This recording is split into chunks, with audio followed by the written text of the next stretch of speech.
Hai, kembali lagi kita di channel Ciwi Jawa. Di sini kita akan kembali membahas dan menyimak alur cerita film. Hari ini kita akan membahas film yang berjudul Before I Wake.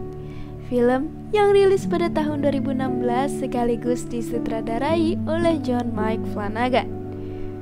Film ini adalah bergenre horor fantasi serta skenarionya yang ditulis oleh Mike Flanagan dan Jeff Howard.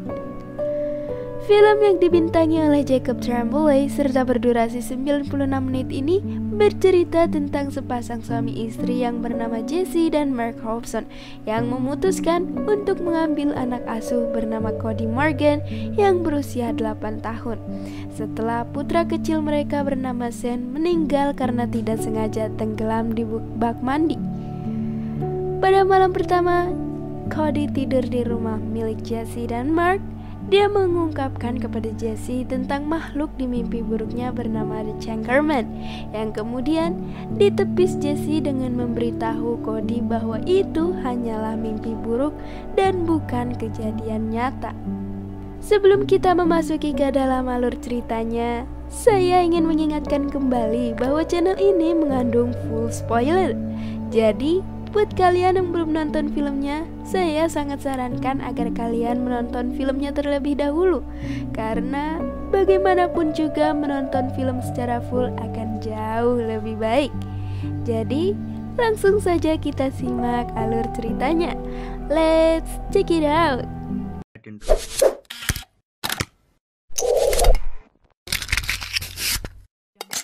Film dibuka dengan memperlihatkan sepasang suami istri yaitu bernama Jesse dan suaminya bernama Mark yang sedang meminta rekomendasi anak di sebuah panti asuhan untuk mereka rawat.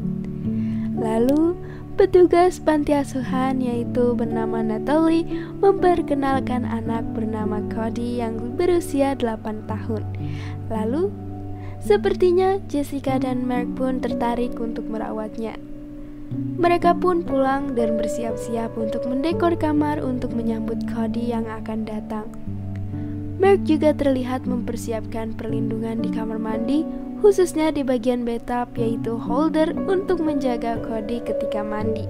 Setelah itu, scene memperlihatkan Jesse yang sedang melakukan sharing kepada semacam komunitas yang membahas trauma-trauma pikiran. Di sana, Jesse pun mengatakan bahwa esok ia akan kedatangan seorang anak yang akan suami dan dirinya adopsi. Pada malam harinya, Jesse mengalami insomnia dan akhirnya menghampiri kamar mandi. Ia pun kerap mengingat kejadian Sean ketika tenggelam di bathtub.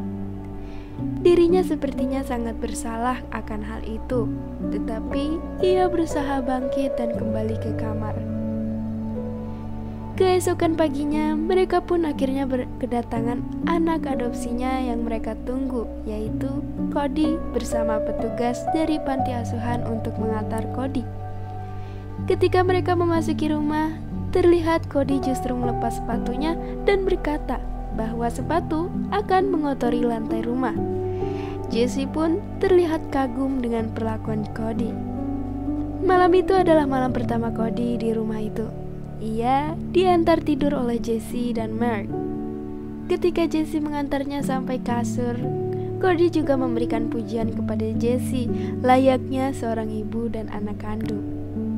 Setelah Jesse dan Mark beranjak keluar dari kamar Cody, terlihat Cody justru bangun dan mengambil persediaan kafein miliknya yang ia taruh di bawah kasur, dan ia meminum kafein itu sambil membaca buku tentang siklus kehidupan kupu-kupu yang memutuskan Cody untuk begadang. Keesokan paginya, Cody sedang bersekolah. Jesse yang berada di rumah pun membersihkan kamar milik Cody. Lalu ia tak sengaja menyenggol sebuah kotak di bawah kasur. Karena penasaran, ia pun mengangkat kotak itu dan membukanya. Betapa terkejutnya ia menemukan minuman berkafein tinggi yang dikonsumsi oleh anak sekecil itu. Malamnya sebelum tidur, Cody dan Mark membaca buku siklus kehidupan kupu-kupu. Setelah itu, Mark keluar dan Jesse pun menghampiri Cody yang berada di kasur Jesse. Jesse pun mengaku bahwa ia telah menemukan obat stimulan yang membuat seseorang tetap terjaga pada malam hari. Lalu, Cody mengatakan bahwa dirinya sangat ketakutan apabila dirinya tertidur pulas, maka makhluk Changerman akan menghampirinya serta akan memakannya. Tetapi Jesse menyangkal hal itu karena Cody tidak perlu khawatir, dan akhirnya Jesse pun meninggalkan Cody yang sudah tertidur. Jesse pun menonton bersama Mark di bawah. Ketika mereka sedang menonton, Mark melihat ada seekor kupu-kupu berwarna oranye yang lama-kelamaan semakin banyak. Mereka pun berpikir bahwa kejadian itu hal yang sangat mustahil. Ketika Mark menangkap salah satu kupu-kupu, tak lama kupu-kupu itu pun lenyap tanpa bekas. Jesse pun masih mengalami insomnia akibat trauma kehilangan anaknya. Ia pun turun ke dapur untuk meminum obat tidur. Di dapur, dia mengalami kejadian aneh, yaitu dari pintu kabinet terbanting sendiri, hingga ia melihat sekilas almarhum anaknya yaitu bernama Sean yang berlarian di dalam ruangan itu dan naik ke lantai atas. Jesse pun menghampiri kamar Cody, tetapi ia hanya melihat Cody yang sedang tertidur. Esoknya di dalam komunitas sharingnya, Jesse menceritakan kejadian semalam itu kepada semacam psikiater yang selalu memandu di dalam perbincangan itu. Psikiater berkata bahwa itu hanyalah bagian dari episode trauma kehilangan seseorang dan itu adalah hal yang wajar. Pada saat setelah makan malam, Cody melihat foto Sean yang terpajang di dinding. Cody pun menanyakan tentang bagaimana Sean bisa ke surga, atau bisa disebut bagaimana Sean bisa meninggal. Cody pun ke kamar dan akhirnya tertidur. Pada saat Jesse dan Mark menonton di bawah, lagi-lagi mereka melihat banyak kupu-kupu, serta mereka juga kedatangan Sean yang persis seperti di pajangan yang Cody lihat. Jesse sempat memeluk bayangan Sean. Terasa nyata. Namun, pada saat Cody terbangun, bayangan Sean pun menghilang. Esoknya ketika mereka sedang sarapan, Cody justru meminta maaf atas kejadian semalam karena ia sudah tertidur dan berakhir bermimpi yang menyebabkan bayangan Sean muncul. Terlihat bahwa Jesse dan Mark merasa bingung dan tidak percaya akan hal itu. Siangnya ketika Cody sudah pulang, Jesse mengajak Cody untuk melihat video dokumentasi Sean sebelum meninggal. Di video itu terlihat bahwa Sean sedang membuka satu persatu hadiah Natal serta sangat bahagia. Malamnya Cody pun tertidur yang diantar oleh Jesse. Lalu Jesse pun turun untuk menyaksikan kehadiran Sean. Namun yang benar saja, bayangan Sean pun muncul persis seperti yang Cody lihat di video dokumentasi, dan hal itu juga disaksikan oleh Mark. Seperti nyata, tetapi di depan kamar Cody terlihat bahwa terdapat kupu-kupu spesies ngengat berdatangan yang lama-kelamaan membentuk sosok monster menyeramkan. Monster itu pun menghampiri masuk ke kamar Cody dan membisikkan tepat di telinga Cody bahwa monster itu akan selalu bersama Cody, dan akhirnya Cody pun terbangun, serta bayangan Sean juga menghilang. Keesokan paginya, di sekolah terlihat Cody sedang menggambar sosok yang dilihatnya semalam. Ternyata ia menamakan monster itu adalah The Changerman. Ketika pulang menjemput Cody, Mark pun melihat foto Sean yang dipajang kembali oleh Jesse. Jesse ingin agar Cody melihatnya. Pada malam harinya, seperti biasa Jesse mengantar Cody tidur, dan terlihat Cody seperti tertidur. Namun, ketika Jesse keluar dari kamar, ternyata Cody hanyalah berpura-pura tidur agar ia tetap terjaga. Seperti biasa, Jesse pun turun yang ingin menunggu bayangan Sean datang. Namun, bayangan Sean pun tak kunjung muncul. Mark yang merasa Jesse seperti memanfaatkan Cody pun terlihat marah karena Mark yakin bahwa bayangan yang dihadirkan mimpi Cody itu bukanlah bayangan Sean. Ketika di sekolah, terlihat Cody sedang membawa kupu-kupu kesayangannya di dalam toples kaca. Namun, tiba-tiba secara sengaja toples kaca itu pun dipecahkan oleh Ted, si pengganggu di sekolah Cody. Lalu Cody yang merasa marah pun mendorongnya hingga jatuh. Saat jam istirahat, di kelas terlihat bahwa Cody tertidur akibat kelelahan terjaga semalam.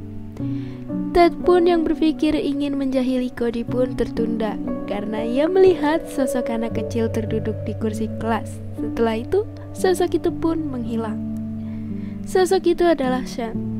Lalu ketika berbalik badan, Ted melihat sosok monster The Changerman itu dan akhirnya menelan Ted hidup-hidup serta menghilangkan Ted tanpa jejak. Kejadian itu pun disaksikan oleh sahabat Cody yaitu Annie dan berteriak histeris hingga membangunkan Cody yang tidak dapat melihat kejadian selama ia tidur.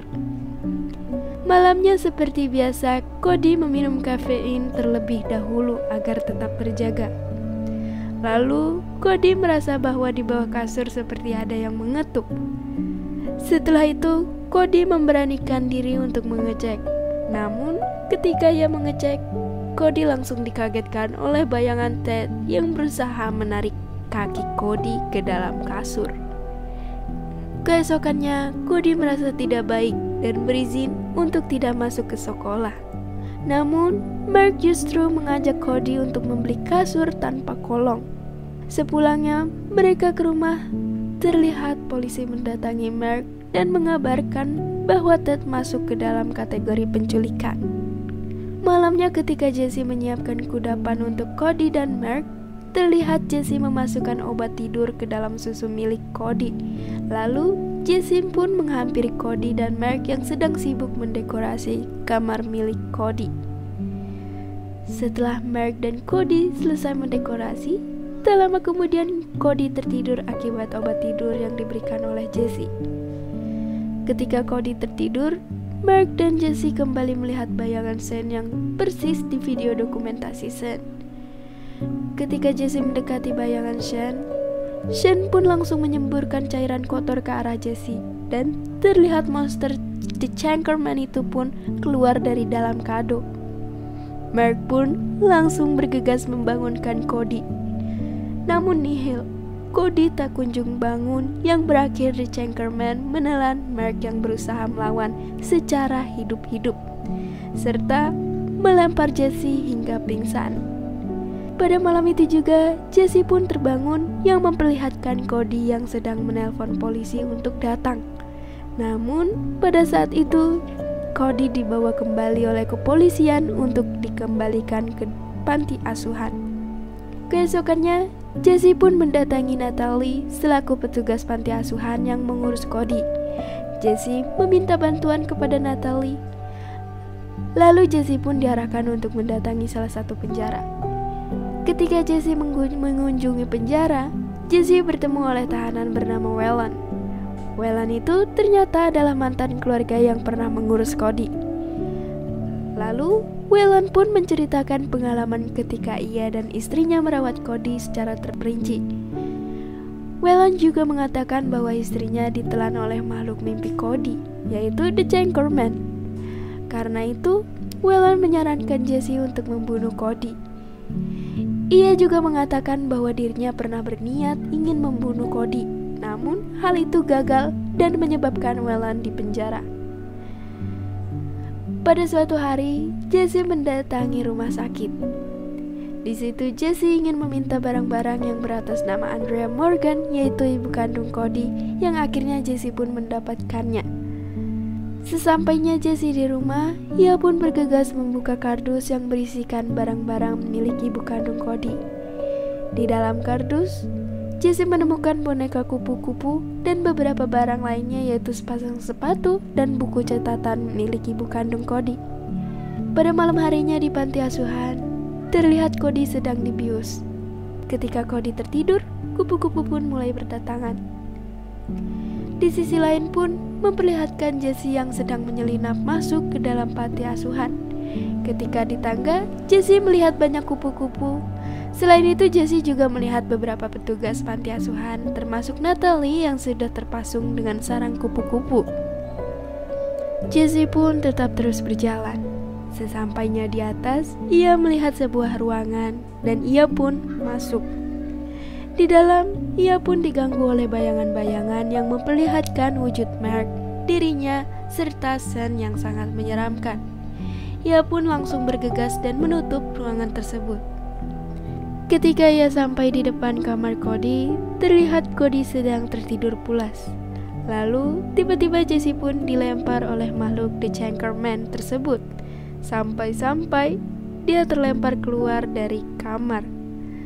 Setelah itu, The Changerman yang berlari ke arah Jesse pun tiba-tiba berhenti karena melihat boneka kupu-kupu milik ibu Cody. Dan seketika, Jesse pun memeluk The Changerman tersebut. Dan The Changerman itu pun menghilang. Jesse pun bergegas membawa Cody untuk pulang. Keesokan paginya, Jesse pun menceritakan semua bahwa makhluk The Changerman yang disebut Cody itu adalah ibu kandung Cody yang meninggal ketika Cody masih kecil karena kanker. Dan ketika di ujung hayatnya, ibunya berpesan bahwa ia akan selalu bersama Cody. Lalu, Jesse juga menceritakan bahwa Mark juga sudah mendapatkan hadiah terbaiknya, yaitu Sean. Mereka sudah berkumpul bersama di surga. Lalu, film pun selesai. Menurut saya, film ini cukup menyentuh hati saya karena di dalam film ini, Kate Bosworth sebagai Jesse dan Thomas Jane sebagai Mark berhasil memerankan karakternya, yaitu sebagai orang tua angkat yang sangat harmonis bagi Jacob Tremblay sebagai Cody, dengan kesan yang menurut saya cukup mengkesima penontonnya. Mungkin itu saja yang dapat saya ulas dari film ini. Sebelumnya, jangan lupa untuk like, komen, subscribe, dan nyalakan lonceng notifikasi ya guys. Saya Ciwi, pamit undur diri. See you next video guys.